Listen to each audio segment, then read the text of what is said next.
तुम्हें पता है मैं कौन हूँ? मैं राजा विचित्रसेन का बेटी हूँ।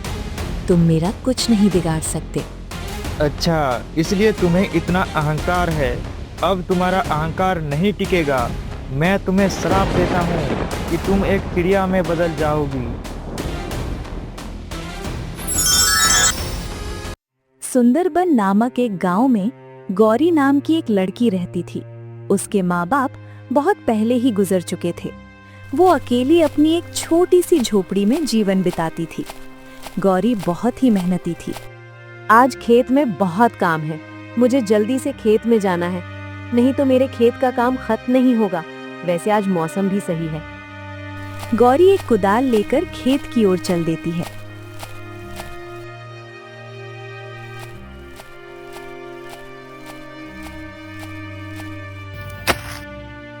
वो खेत में 3-4 घंटा काम करने के बाद, आज के लिए इतना काफी है, बाकी काम कल करूंगी। मैं बहुत थक गई हूँ, अभी घर जाकर थोड़ा आराम करती हूँ। गौरी घर वापस आ जाती है।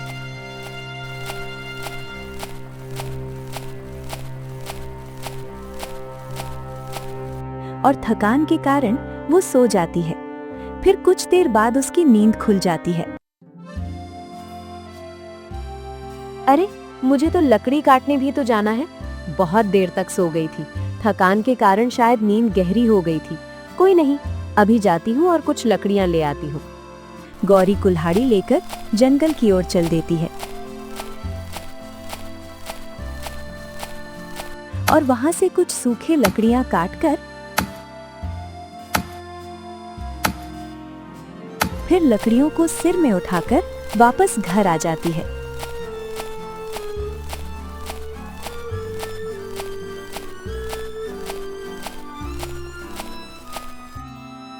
अभी गर्मा गर्म खाना बना सकती हूँ। गौरी खाना खाकर बाहर बैठकर कहती है,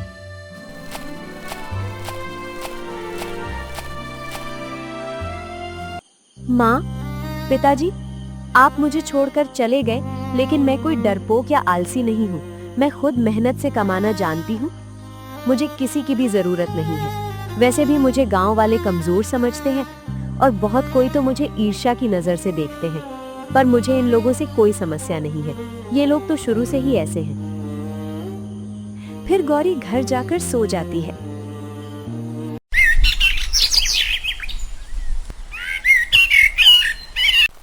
अगले दिन फिर गौरी खेत की ओर निकल जाती है।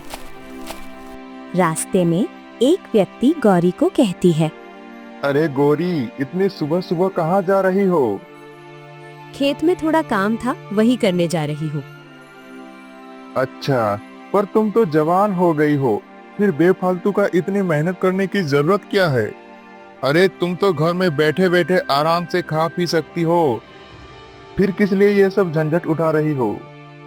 अच्छा, कैसे मैं बिना काम किए खा पी सकती हूँ? जरा बताइए तो, मैं भी सुनूं। अरे तुम शादी कर लो, फिर तुम्हें मेहनत करने की जरूरत ही नहीं है। अच्छा, किससे शादी करूं? अरे मेरे बेटे से कर लो, और किससे? एक बार शादी कर लो, फिर कोई चिंता नहीं, आराम से जिंदगी बिता सकती हो। कोई काम करने की जरूरत नहीं है। अच्छा, ये सब बताने के लिए मुझे इतना देर तक रोक के रखा। इससे अच्छा तो मैं किसी भिखारी से शादी कर लूं। अरे, आपका बेटा तो राक्षस है, हमेशा लोगों को परेशान करता रहता है, और आप मुझे ऐसे नकारा से शादी करने के लिए बोल रहे हैं। अरे तुम मेरे बेटे के बारे में ऐसा भला बुरा मत कहो। अगर नहीं करना तो मत करो, मैं तो ऐसे ही कह रहा था। भला बुरा मत कहो। भला बुरा नहीं कहूँ तो उसकी पत्नी बनकर उसका आरती उतारूं क्या? गौरी वहां से वापस चली जाती है। वो रास्ते में जाते हुए कहती है, बड़ा आया अपने बेटे से शादी कराने वाला। पहले अपने बेटे को सुधारो तो सही।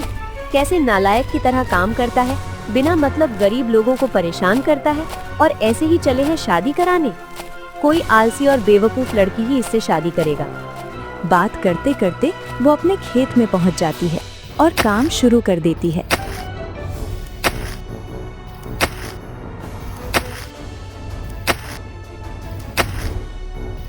उसे खेत में काम करते वक्त एक युवक हमेशा छुप कर देखता रहता था, पर वो कभी गौरी के सामने नहीं आता था। किसी पेड़ के पीछे से बस घूरता रहता था। वो खेत से घर लौट रही थी, तभी कुछ गांव वाले उसे तरस दिखाते हुए कहते हैं, बिना माँ बाप की बिटिया है, इसका दर्द कौन समझेगा। इसके सर से तो छत ही छीन गई।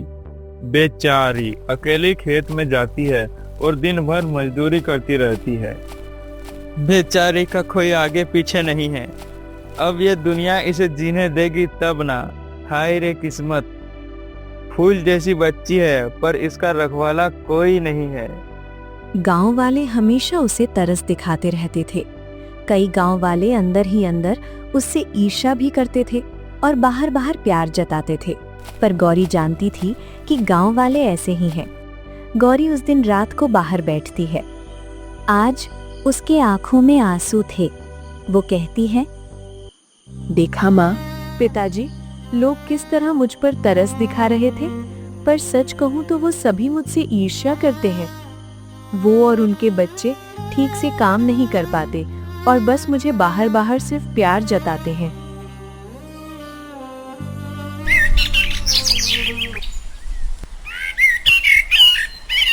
समय बीत रहा था। इस बार बारिश सही समय पर हुई तो गौरी के खेतों में अच्छी सब्जियां हुई। इस बार तो सब्जियां अच्छी उगी हैं। इस बार अच्छा मुनाफा हो जाएगा। गौरी बाजार में अपनी सब्जियां बेच देती है।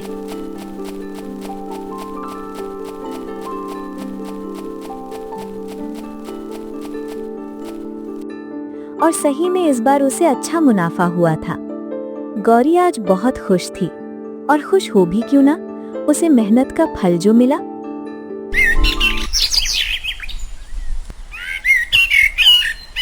देखते देखते एक वर्ष बीत गया।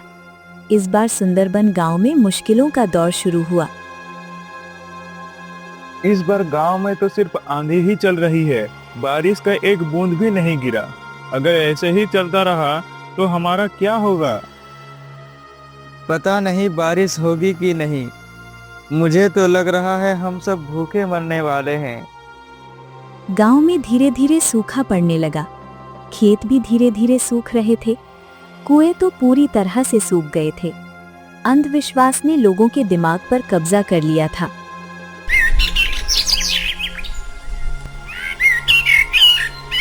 अरे मुझे लगता है उस मनुष्य के कारण ही आज हमारे गांव का ये हाल हुआ है। वो मनुष्य अगर हमारे गांव में नहीं होती तो शायद आज हमें ये परेशानी नहीं होती। कौन से मनुष्य की बात कर रहे हो तुम? मुझे तो कुछ समझ नहीं आ रहा है। अरे वही मनुष्य लड़की जिसका नाम गौरी है।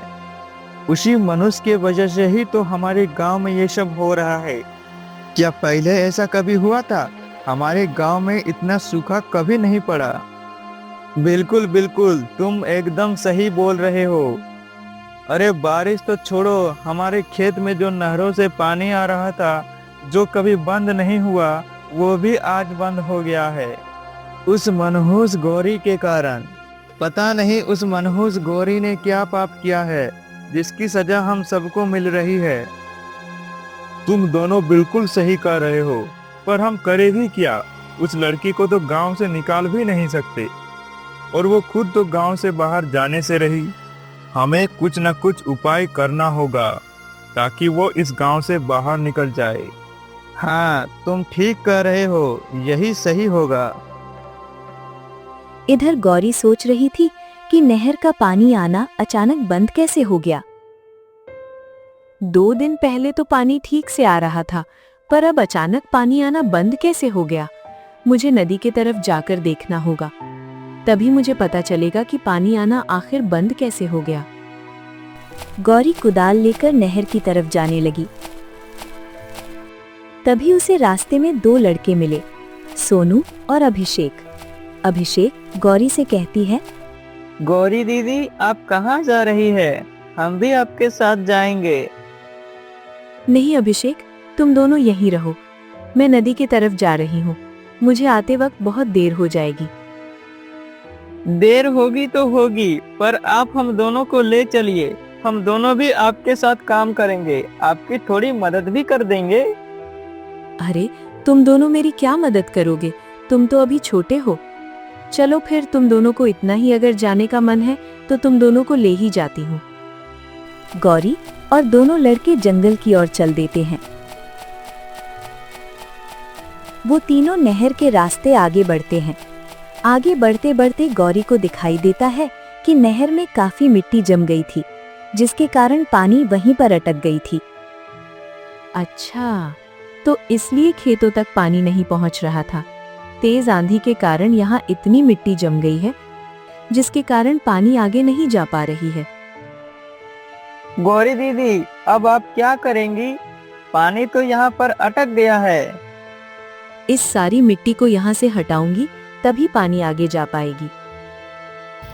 इतना कहकर गौरी वहां से मिट्टी हटाने लगती है। कुछ समय तक मिट्टी हटाने के बाद वो थक जाती है। फिर कुछ देर आराम करने के बाद वो फिर काम करना शुरू कर देती है। आखिरकार कई घंटे की कड़ी मेहनत के बाद पानी फिर से बहना शुरू हो जाता है। अरे वाह गौरी दीदी, आपने तो नहर का रास्ता खोल दिया। अब सबके खेतों में पानी जाने लगेगा। हाँ अभिषेक, चलो अब घर चलते हैं, बहुत देर हो गई है। वही लड़का जो पीछे से गौरी को देखता रहता था, आज वो पेड़ के पीछे से गौरी को घूर रहा था। काम खत्म होने पर गौरी घर की ओर वापस चल देती है। गौरी घर की ओर जा ही रही थी, तभी उसे किसी पंछी की आवाज सुनाई देता है। गौरी अभिषेक और सोनू को कहती है, सोनू, अभिषेक, तुम दोनों यहाँ से घर तो जा सकते हो ना? हाँ, हम लोग तो जा सकते हैं, पर आप कब जाएंगी? आप अभी घर नहीं जाएगी क्या? फिर हम दोनों भी अभी नहीं जाएंगे। तुम दोनों को पंछी के चीखने का आवाज सुनाई दिया ना?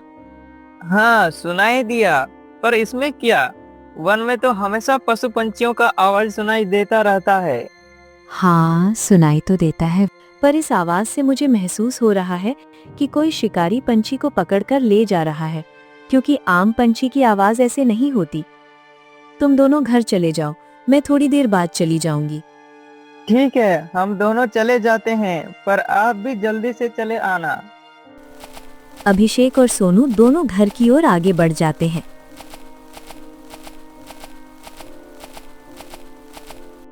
गौरी उस आवाज की तरफ चल देती है। कुछ ही दूरी पर उसे शिकारी दिखाई देता है। उस शिकारी के पास एक पिंजरा था और पिंजरे में एक पंछी बंद थी और पंछी को शिकारी के तीर से चोट भी लगी थी। गौरी शिकारी के सामने पहुंचकर उसे कहती है, अरे, आप इस पंछी को पकड़कर इस पिंजरे में बंद करके रखे हैं, आप इस पंछी को छोड़ दीजिए। अरे, इस पंछी को तो गहरी चोट भी आई है। अरे, आप में जरा सा भी दया है कि नहीं? इतने मासूम पंछी पर आपने तीर चलाया। शर्म किस बात का? मुझे तो बस धन से मतलब है। मैं तो पंछी को नहीं छोड़ूंगा। रही बात दया की, तो वो मुझ में बिल्कुल नहीं है। तुम्हारा इस पंछी ने भला क्या बिगाड़ा है? वो तो बेचारी बोल भी नहीं पाती। मुझे इससे कोई मतलब नहीं। मैं तो इसे ले जाकर महाराज को दे दूंगा। वो मुझे जरूर इसका अच्छा कीमत देंगे। मैं जाता हूँ, तुमसे यहाँ बहस करके कोई फायदा नहीं। ठहरो, तुम मुझे ये पंछी दे दो, मैं तुम्हें इसके बदले मेरी ये सोने की चेन देती हूँ। क्या कहते हो, बोलो? शिकारी चेन देखकर सोचता है और मन ही मन खुश होता है। अरे, ये लड़की तो बेवकूफ निकली। कहाँ मैं महाराज के पास जाता और वो इसके बदले मात्र थोड़ी सी धन देती। इसके बदले मैं इस पंछी को इस लड़की को ही दे देता हूँ। इस चेन की कीमत तो काफी ज्यादा लग रही है। सोच क्या रहे हो, जल्दी बोलो। इस चेन के अलावा मेरे पास और कुछ भी नहीं है। मैं तुम्हें और कुछ नहीं दे सकती। देखो, मैं इस पंछी को देना नहीं चाहता, क्योंकि अगर मैं इस पंछी को महाराज को दे दूं, तो मुझे इससे ज्यादा धन देंगे। लेकिन तुम इतना ज्यादा बोल रही हो, तो मैं ये तुम्हें ही दे देता हूँ। लाओ, वो चेन मुझे दे दो, मैं तुम्हें पंछी दे देता हूँ। ठीक है। गौरी के पास मात्र वही एक सोने की चेन थी। वो उसे शिकारी को दे देती है और उस पंछी को ले लेती है। फिर वो पंछी लेकर अपने घर की ओर चल देती है। अरे, इसे तो बहुत चोट आई है, इसको मुझे जल्दी ठीक करना होगा। मैं क्या करूं? हाँ, मैं वैद्य जी के पास इसे ले जाती हूँ। वो जरूर इसके लिए कोई औषधि का प्रबंध कर देंगे।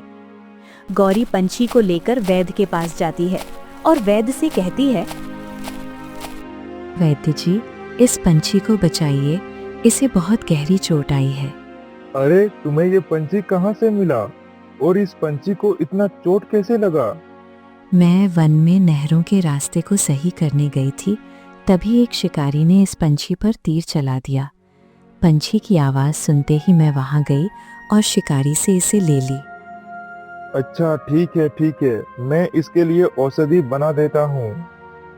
वैद्य के पास कुछ जड़ी बूटी थी, उससे वो औषधि बनाता है और पंछी की चोट पर लगा देता है और गौरी से कहता है, गौरी, तुम इसे घर ले जाओ और ये औषधि ले लो। ये औषधि तुम इसे दिन में 2 बार लगा देना, सुबह को और शाम को। फिर कुछ ही दिनों में ये ठीक हो जाएगा, फिर ये आराम से उड़ पाएगा। धन्यवाद वैद्य जी, आपने मेरी मदद की, पर मेरे पास अभी आपको देने के लिए कुछ भी नहीं है। कोई बात नहीं बेटी, मैं तुमसे कुछ नहीं मांग रहा। वैसे भी ये तो एक छोटा सा पंछी ही तो है, बस तुम अच्छे से इसका ख्याल रखना। ठीक है वैद्य जी, अब मैं जाती हूँ। गौरी वहां से अपने घर चली जाती है। वो चिड़िया का अच्छे से ख्याल रखती है। कुछ ही दिनों में चिड़िया ठीक हो जाती है, पर चिड़िया अब गौरी का साथ नहीं छोड़ती है। गौरी जहां भी जाती, चिड़िया उसके पीछे पीछे उड़ती रहती।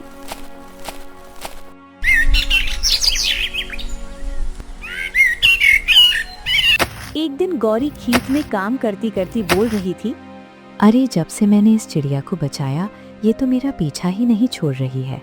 मैंने तो इसे आजाद कर दिया, पर पता नहीं इसे मुझ में ऐसा क्या मिल गया। अरे, तुम्हारा पीछा तो एक युवक भी कर रहा है, तुम तो उसे कुछ नहीं बोल रही हो। गौरी आवाज सुनकर इधर उधर देखती है, पर उसे कोई दिखाई नहीं देता। अरे, यहाँ तो मेरे अलावा कोई नहीं है, फिर आवाज कहाँ से आ रही है? अरे, मैं हूँ जिसे तुमने बचाया। गौरी चिड़िया को बात करते देख हैरान होकर बोलती है, अरे, ये कैसे हो सकता है? एक चिड़िया इंसान की तरह बात कर रही है, ये तो असंभव है। तुम्हें हैरान होने की जरूरत नहीं है, मैं मनुष्य की तरह बोल सकती हूँ। मैं मनुष्य की भाषा जानती हूँ। पर तुमने पहले कभी मुझसे बात क्यों नहीं की? तुम तो मेरे साथ कई दिनों से हो। मैं तुम्हें देख रही थी कि तुम कैसी लड़की हो। कहीं तुम मुझे बात करते देख लालच में आकर बेच नहीं दो, इसीलिए मैंने बात नहीं की। अच्छा, पर मैं दूसरों की तरह लालची नहीं हूँ, मैं तुम्हें भला क्यों बेचूंगी? हाँ, तुम बिल्कुल सही बोल रही हो। ये सब तो ठीक है, पर तुम बोल रही थी कि कोई लड़का मेरा पीछा कर रहा है। कौन है? कौन है वो कहाँ पर है? हाँ, वो लड़का कई दिनों से ही तुम्हारा पीछा कर रहा है। जिस दिन तुमने मुझे बचाया, वो उस दिन भी तुम्हारा पीछा कर रहा था। और तुम जब भी इस खेत में काम करती हो, वो तुम्हें घूरता रहता है। वो अभी उस पेड़ के पीछे है, तुम चाहो तो उसे बुला सकती हो। गौरी तब उस पेड़ के पीछे जाती है और उससे कहती है, ए युवक, कौन हो तुम और तुम मेरा पीछा क्यों कर रहे हो? मेरा नाम अशोक है। मैं पास के गांव में रहता हूँ, पर मैं तुम्हारा पीछा तो बिल्कुल नहीं करता। इतना झूठ मत बोलो, ठीक है? चिड़िया ने मुझे सारी बात बताई। अरे, ये चिड़िया कैसे बोल सकती है? तुम तो झूठ बोल रही हो। कौन नहीं बोल सकता? अरे, ये क्या हो रहा है? ये चिड़िया तो हमारे जैसे बात कर रहा है, पर ये कैसे संभव है? देख लिया ना, अब सब सच सच बताओ कि तुम मेरा पीछा क्यों कर रहे हो? अशोक के पास सच बोलने के अलावा और कोई चारा नहीं था। वो आखिर सच बोल ही देता है। देखो, तुम मुझसे क्रोधित तो नहीं होगी ना? तो ही मैं बताऊंगा। पहले बताओ तो सही। देखो, मैं सच बोल रहा हूँ। मैंने तुम्हें कई दिनों से देखा कि तुमने किस तरह नहर का रास्ता बनाया। रोज खेत पर कड़ी मेहनत करती हो, और हाँ, तुमने इस मासूम चिड़िया को भी बचाया।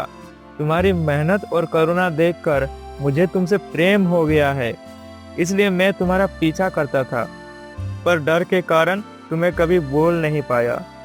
क्या तुम मुझसे विवाह करोगी? गौरी का भी माँ बाप नहीं था और वो अकेली थी, इसलिए वो विवाह के लिए राजी हो जाती है कि उसका साथ देने वाला भी कोई होगा। ठीक है, मैं तुमसे विवाह करने के लिए तैयार हूँ, पर मैं कुछ समय बाद विवाह करूंगी। मुझे इससे कोई ऐतराज नहीं, पर मेरा चिड़िया से एक सवाल है। ये चिड़िया मनुष्य जैसे बात कैसे कर पाती है? जंगल का पशु पंछी तो हमारी बात समझते भी नहीं है। हाँ, ये तो मुझे भी जाननी है। इसके पीछे एक कहानी है। दरअसल मैं एक राजकुमारी हूँ। मुझे एक साधु ने श्राप दिया, जिसके कारण मैं चिड़िया बन गई। चलो एक जगह बैठकर मैं तुम्हें अपनी कहानी बताती हूँ। तीनों एक पेड़ के नीचे बैठ गए और चिड़िया अपनी कहानी सुनाने लगी। मैं एक राजकुमारी थी। मेरा नाम अनन्या है। मुझे अपने रंग पर बहुत अहंकार था। मैं दूसरों को हमेशा उसके रंग और गरीबी का मजाक उड़ाती थी। अरे कलमुही, क्या तुम्हें पता है कि तुम इतनी गरीब क्यों हो? क्योंकि तुम मनहूस हो। तुम्हारा रंग मनहूस की तरह काला है। राजकुमारी जी, आप मुझे ऐसा क्यों कह रहे हैं? हर कोई आपके जैसा गोरा नहीं होता। इस दुनिया में कई लोग काले हैं। इसका मतलब ये थोड़ी है कि सब मनहूस हैं। काले लोग होते ही मनहूस है, और तुझ जैसे काले लोगों से बहस करके क्या फायदा? अरे तुम जैसी काली कलूटी को तो मैं अपनी दासी भी ना बनाऊं। मैं हमेशा काले और गरीब लोगों को परेशान करती रहती थी। एक दिन मैं और मेरी दासी जंगल घूमने के लिए गए थे। तभी हमें एक पेड़ के नीचे एक साधु तपस्या करते हुए दिखाई देता है। मैं उस साधु के पास गई। मैंने देखा साधु के शरीर में कुछ काले पत्ते चिपके हुए थे। तभी मैं साधु के कमंडल का पानी उसके ऊपर फेंक दिया। फिर साधु का ध्यान भंग हो गया। कौन कौन है जिसने मेरे ऊपर पानी फेंककर मेरा ध्यान भंग किया? मैं हूँ। मुझे काले रंग से नफरत है। काले रंग वाला मनहूस होता है, उसकी किस्मत फूटी होती है। आपके शरीर पर काले रंग का पत्ता लग गया था। मैंने पानी देकर उसे हटा दिया। क्या तुम्हें काले रंग से इतना नफरत है? रुको, मैं तुम्हें अब इसका महत्व बताता हूँ। तुम्हें पता है मैं कौन हूँ? मैं राजा विचित्र सेन का बेटी हूँ। तुम मेरा कुछ नहीं बिगाड़ सकते। अच्छा, इसलिए तुम्हें इतना अहंकार है। अब तुम्हारा अहंकार नहीं टिकेगा। मैं तुम्हें श्राप देता हूँ कि तुम एक चिड़िया में बदल जाओगी। बस फिर क्या था, मैं चिड़िया में बदल गई। मैं साधु से माफी मांगी। अरे ये क्या हुआ, मैं तो चिड़िया बन गई। साधु महाराज, ये आपने क्या किया? मैं आपसे क्षमा मांगती हूँ। कृपया आप मुझे फिर से मनुष्य बना दे। मैं कभी काले रंग से ईर्ष्या नहीं करूँगी। मुझे माफ कर दीजिए। तुमने जो गलती किया तुम्हें उसका पश्चाताप करना ही होगा। तुमने अहंकार में आकर मेरे वर्षों की तपस्या भंग कर दी। मुझे आपके श्राप से मुक्त होने का कोई तो उपाय बताइए। मैं जीवन भर ऐसे चिड़िया बनकर नहीं रह सकती। ठीक है, मैं समझ गया। तुम्हें अपनी गलती का एहसास है। मेरे श्राप से मुक्त होने का सिर्फ एक ही उपाय है। ध्यान से सुनो। तुम्हें ऐसा व्यक्ति का खोज करना होगा जो नेक हो। अगर उसमें थोड़ा भी अहंकार हुआ तो तुम श्राप से मुक्त नहीं होगी। नेक व्यक्ति को खोजकर मुझे क्या करना होगा? तुम उसे मेरे पास ले आना। मैं तुम्हें मुक्त होने का उपाय बता दूंगा। मैं तुम्हें यहीं पर मिलूंगा। ठीक है साधु महाराज। तभी से मैं नेक व्यक्ति की तलाश कर रही हूँ। मुझे तो उस शिकारी ने घायल भी कर दिया था, पर तुमने मुझे बचा लिया। चाहो तो तुम मेरी मदद कर सकती हो। ठीक है राजकुमारी अनन्या, हम दोनों आपकी मदद जरूर करेंगे। चलो फिर साधु महाराज के पास चलते हैं। तीनों साधु के पास जाते हैं। प्रणाम साधु महाराज। तुम आ गई। जी साधु महाराज, जैसा आपने कहा मैं 2 नेक व्यक्ति को भी अपने साथ ले आई हूँ। अब मुझे श्राप से मुक्त होने का उपाय बताइए। ठीक है, मैं बताता हूँ। पहले ये बताओ तुम दोनों का नाम क्या है? मेरा नाम गौरी है साधु महाराज। मेरा नाम अशोक है। अब तुम दोनों मेरी बात ध्यान से सुनो। तुम दोनों यहाँ से 100 मील दूर जंगल में जाओगे तो तुम्हें एक रहस्यमय तालाब मिलेगा। तुम्हें उस तालाब में कई पुष्प दिखेंगे, लेकिन तुम्हें उनमें से सिर्फ काले रंग का पुष्प खोजना है। तुम जैसे ही पुष्प को चिड़िया से स्पर्श कराओगे, चिड़िया श्राप से मुक्त हो जाएगी। ठीक है साधु महाराज। लेकिन ध्यान रहे, जैसा मैंने पहले भी बताया था, अगर तुम में जरा सा भी अहंकार हुआ तो पुष्प को छूते ही भस्म हो जाओगे। जी साधु महाराज, अब हम आगे बढ़ते हैं। अशोक और गौरी दोनों जंगल के रास्ते रहस्यमयी तालाब की खोज में चल देते हैं। काफी दूर चलने के बाद उन्हें एक तालाब दिखाई देता है। क्या यही वो रहस्यमयी तालाब है? हाँ, मुझे लगता है कि यही तालाब है। वो देखो तो, इसमें बहुत सारे पुष्प हैं और वो उधर, इसमें तो वो काला पुष्प ही है। तभी अचानक एक व्यक्ति उनके पास आता है और उनसे कहता है, अरे तुम दोनों भी क्या इस रहस्यमय तालाब के काले पुष्प के लिए आए हो? हाँ, हम काले पुष्प के लिए आए हैं। मुझे एक साधु ने यहाँ से पुष्प लाने के लिए कहा, इसीलिए मैं यहाँ आया हूँ। मैं जाता हूँ, जल्दी से पुष्प ले लेता हूँ। तभी वो व्यक्ति तालाब से पुष्प लाने के लिए चला जाता है। जैसे ही वो पुष्प को छूता है, वो आग में जलकर भस्म हो जाता है। अरे ये क्या हुआ? वो व्यक्ति तो जलकर राख बन गया। शायद हमें यहाँ से वापस लौट जाना चाहिए, कुछ अनहोनी ना हो जाए। ये हमें साधु महाराज ने पहले ही कहा था कि अगर कोई अहंकारी व्यक्ति उस पुष्प को स्पर्श भी करेगा तो वो भस्म हो जाएगा। अब मैं जाती हूँ, मुझे वो पुष्प लानी ही होगी। ध्यान से जाओ। गौरी जल्दी से जाती है।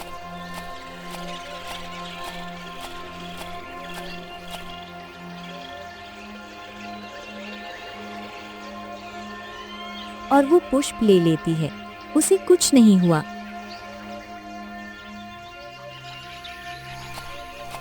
अरे वाह, तुम तो पुष्प ले आई। चलो अब जल्दी से वापस जाते हैं। वो दोनों पुष्प लेकर वापस लौट जाते हैं।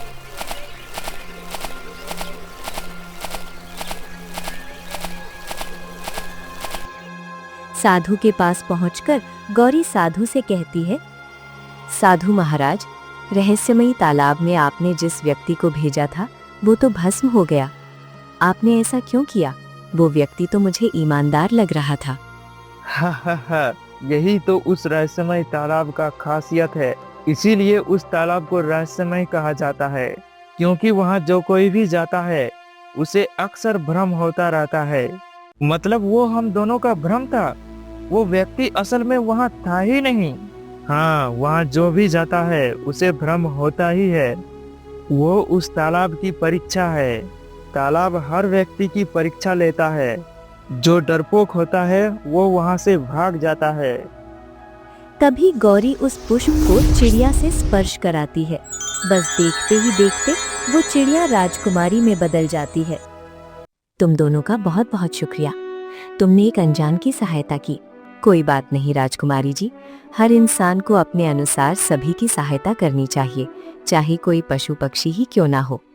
तुमने बिल्कुल सही कहा। चलो तुम दोनों मेरे साथ राजमहल चलो। मेरे पिताजी से मिलकर वापस आ जाना। फिर वो तीनों राजमहल की ओर चल दिए। राजकुमारी को देखकर राजा विचित्रसेन की खुशी का ठिकाना ना रहा। विचित्रसेन कहते हैं, राजकुमारी अनन्या, आप इतने दिनों से कहाँ गायब हो गई थी? हमने आपको बहुत ढूंढने का प्रयास किया, पर आप हमें कहीं नहीं मिली। पिताजी, मेरे अहंकार के कारण मुझे साधु महाराज ने चिड़िया बनने का श्राप दे दिया। फिर मुझे गौरी और अशोक ने मिलकर श्राप से मुक्त किया। नहीं तो मैं अभी भी शायद चिड़िया के रूप में इधर उधर भटकती रहती। तुम दोनों का बहुत बहुत शुक्रिया। तुमने मेरी पुत्री की जान बचाई। महाराज उन दोनों को काफी धन देते हैं, जिससे वो दोनों खुशी से अपना गुजारा कर सके। वो दोनों पहले गौरी के घर जाते हैं। घर जाते समय रास्ते में कुछ गांव वाले गौरी से कहते हैं, गौरी, तुम्हारे साथ ये लड़का कौन है? पहले कभी तो इसे नहीं देखा। इसका नाम अशोक है। ये मेरा होने वाला पति है। मैं इससे विवाह करूंगी।